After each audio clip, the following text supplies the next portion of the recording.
আছে, তাও দিবা স্বপ্ন দেখছে। ইনশাল্লাহ এই দেশের ছাত্র জনতা যে ডাকলে এখনো আসে, এটাই প্রমাণ। হাজার হাজার মানুষ এখানে উপস্থিত। ধানমন্ডি 32-এ বুলডোজার লাগবে না, এক একজনের হাতই বুলডোজার। হাসিনা এসে দেখে যাক আজকে তার বাঁচানোর জন্য তার বাপের কি অবস্থা, তার বাপের বাড়ি ঘরের কি অবস্থা দেখে যাক। ধ্বংসস্তূপ পূরণীয় হবে কালকে সকালে দেখবেন ইনশাল্লাহ।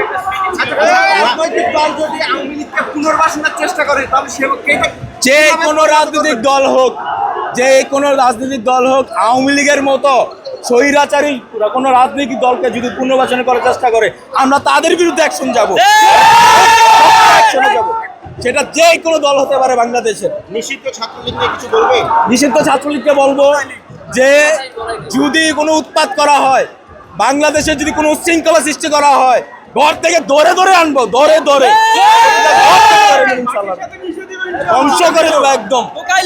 আমাদের ভাই বোনদের রক্তের গায়ে এখন শুকায়নি, হাত পা ভাঙা এখানে সেখানে পড়ে আছে, আমাদের দেশ গোছাতে পারছি না জাস্ট ওদের কারণে।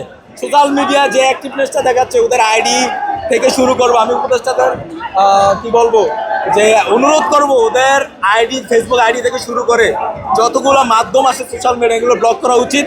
বাংলাদেশে যেন এগুলো চলতে না পারে, ওগুলোর মাধ্যমে ওরা এই অকারণগুলো চলে যাচ্ছে।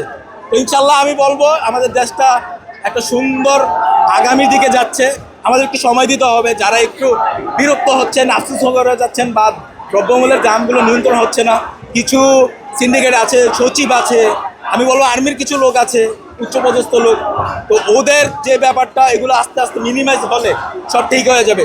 আমি বলবো ইউনিট সরকারকে সময় দিন, কাজটা রাখুন, ইনশাল্লাহ এই লোকটা ভালো।